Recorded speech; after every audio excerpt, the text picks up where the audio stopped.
The Raven by Edgar Allan Poe.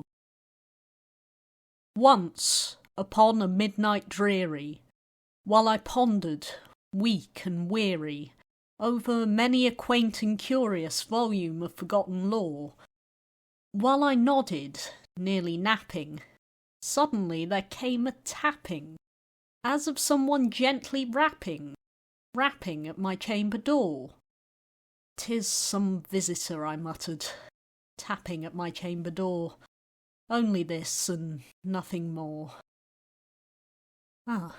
Distinctly I remember it was in the bleak December, and each separate dying ember wrought its ghost upon the floor.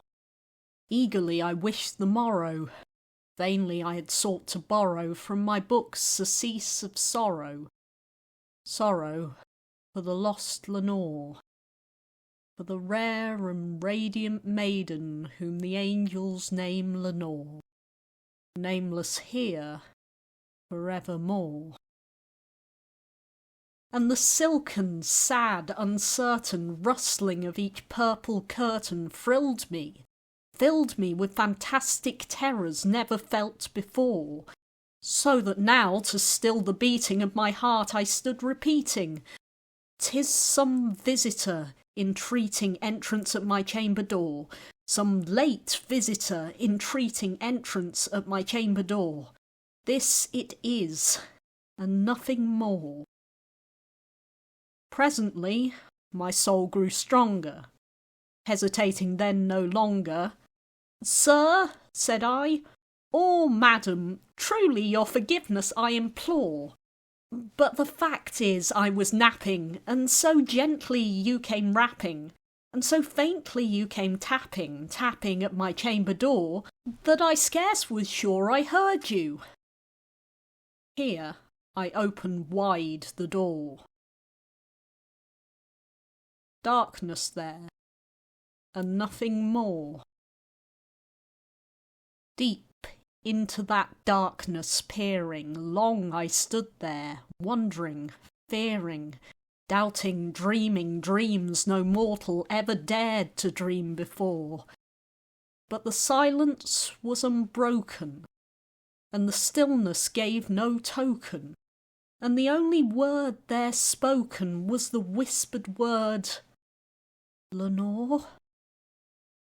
This I whispered, and an echo murmured back the word Lenore. Merely this, and nothing more. Back into the chamber turning, all my soul within me burning, soon again I heard a tapping, somewhat louder than before. "Surely," said I, "surely that is something at my window lattice. Let me see then what thereat is, and this mystery explore. Let my heart be still a moment, and this mystery explore. 'Tis the wind, and nothing more." Open here I flung the shutter, when, with many a flirt and flutter, in there stepped a stately raven of the saintly days of yore. Not the least obeisance made he, not a minute stopped or stayed he, but, with mien of lord or lady, perched above my chamber door, perched upon a bust of Pallas just above my chamber door, perched and sat, and nothing more. Then this ebony bird beguiling my sad fancy into smiling by the grave and stern decorum of the countenance it wore. "Though thy crest be shorn and shaven, thou," I said, "art sure no craven, ghastly, grim, and ancient raven wandering from the nightly shore. Tell me what thy lordly name is on the night's Plutonian shore." Quoth the raven, "Nevermore." Much I marvelled this ungainly fowl to hear discourse so plainly, though its answer little meaning, little relevancy bore.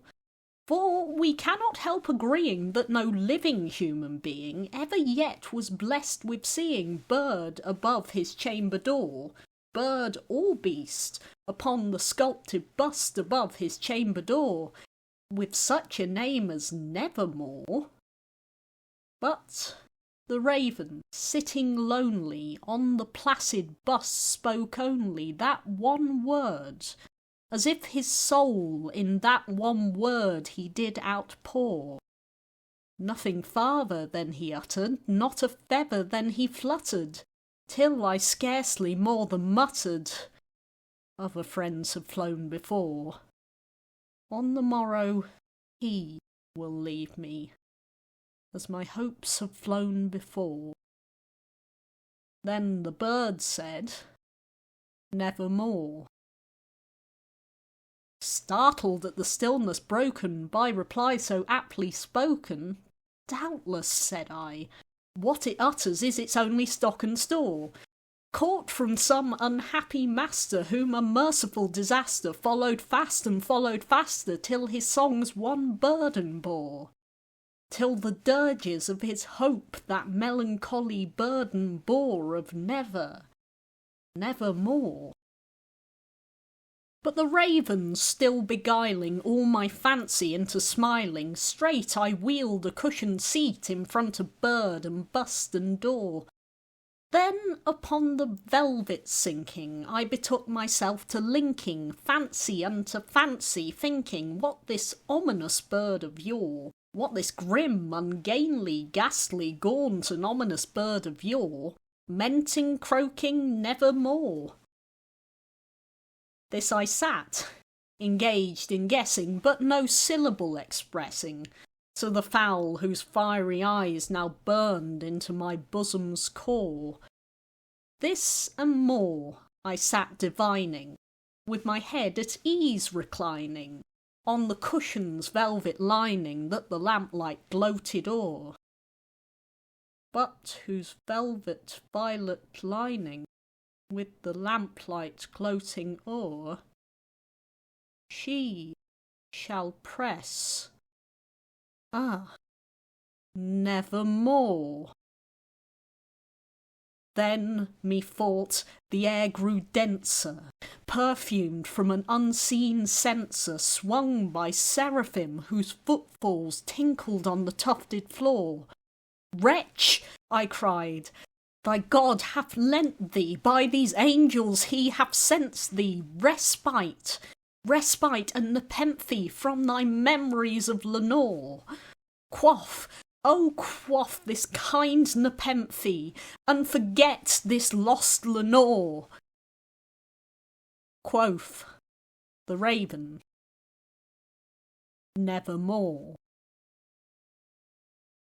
"Prophet," said I, "thing of evil, prophet still if bird or devil, whether tempter sent or whether tempest tossed thee here ashore, desolate yet all undaunted, on this desert land enchanted, on this home by horror haunted, tell me, truly I implore, is there balm in Gilead? Tell me, I implore." Quoth the raven, "Nevermore."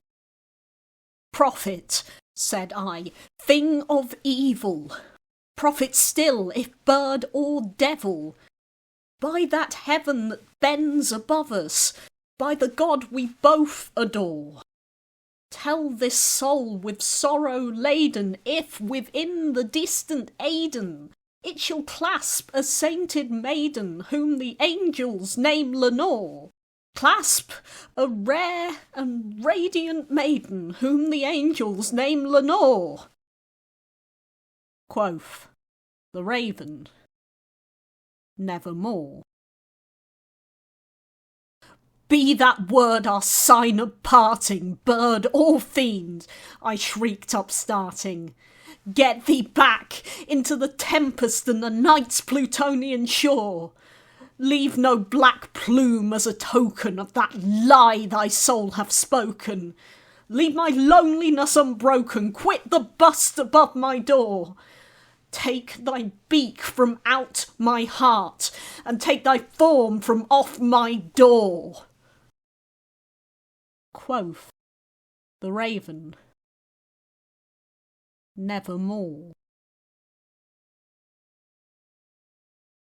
And the raven, never flitting, still is sitting, still is sitting on the pallid bust of Pallas just above my chamber door.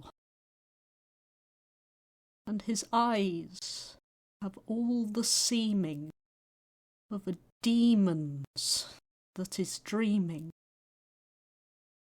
and the lamplight o'er him streaming throws his shadow on the floor, and my soul from out that shadow that lies floating on the floor shall be lifted nevermore.